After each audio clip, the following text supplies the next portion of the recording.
Je ne suis pas parvenu à convaincre une majorité d'électeurs. Je respecte et je comprends la volonté de ces derniers de choisir pour l'avenir d'autres responsables politiques que moi. Je veux enfin féliciter François Fillon et Alain Juppé, qui sont qualifiés pour le second tour. J'ai beaucoup d'estime pour Alain Juppé. Mais les choix politiques de François Fillon me sont plus proches.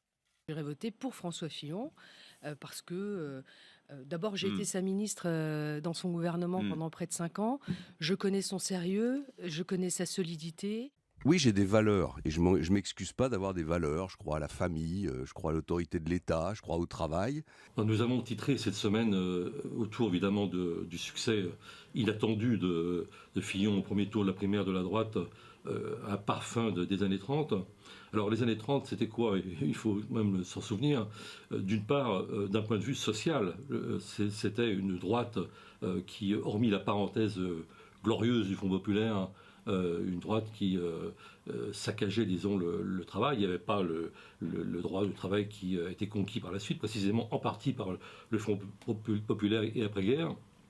Et Fillon, justement, il nous ramène des décennies en arrière avec ses propositions de destruction du service public, de casse vraiment avec la suppression de 500 000 postes.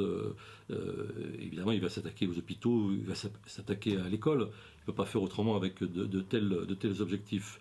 Alors il y a ça, et puis il y a un aspect aussi, je dirais, moralisant, moralisateur, avec un retour de la vieille droite la plus réactionnaire, la droite catho. Non pas le catholicisme et le christianisme en tant que tel. Bon, il y a beaucoup de chrétiens de gauche qui sont tout à fait honorables dans leurs convictions et respectables, mais vraiment les gens qui ont fait la manif pour tous et qui sont contre tous les progrès sociétaux, qui sont passablement homophobes, qui sont islamophobes, etc., etc. Et on voit une fois de plus, disons, l'instrumentalisation d'ailleurs de la laïcité à des fins d'extrême droite, c'est-à-dire en fait le dévoiement de ce concept.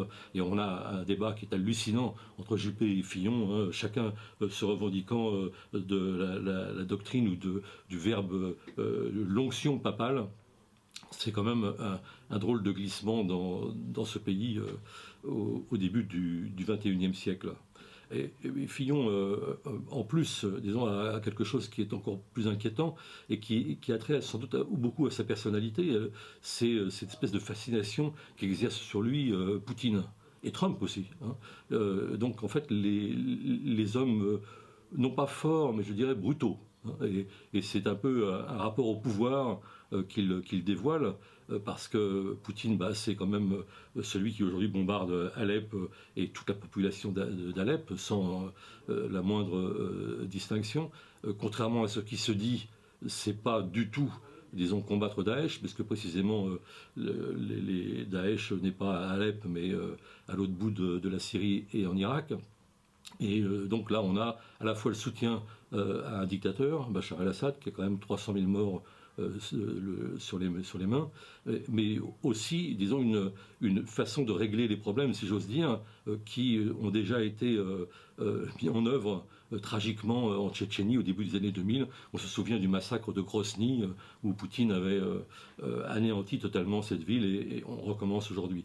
Donc la fascination que peut exercer ce genre de personnage, ainsi que Trump d'ailleurs, sur Fillon, en dit long sur le rapport au pouvoir qui peut être celui de ce personnage, son côté à la fois très, très réactionnaire et finalement un peu inquiétant quand même, disons-le, pour la démocratie. Simplement, ce qu'il faut dire, on ne peut pas évoquer cette situation qui ressemble à une impasse sans parler de la gauche. Parce que si on se trouve dans cette situation où beaucoup de Français, et à juste titre, pensent que la primaire de la droite va désigner le président de la République, c'est parce que la gauche est en crise, une crise absolument terrifiante, et qu'on paye là, disons, le bilan d'un quinquennat calamiteux. Et on en est là, c'est-à-dire qu'il n'y a pour l'instant pas de candidat qui émerge, disons, à gauche. Bon, il y a Mélenchon qui continue son chemin et qui va certainement ressurgir dans les semaines qui viennent. On ne sait pas si Hollande va se présenter. Il y a Macron, on ne sait pas très bien où il est, etc. etc. Donc tout ça est très inquiétant et c'est un paysage dévasté et qui fait la place à ce choix terrible qu'on risque d'avoir entre le Front National et Fillon. Et à certains égards, on pouvait dire qu'il y a une semaine, on avait un seul Front National. Aujourd'hui, on en a deux. Et la faute aussi beaucoup à la gauche.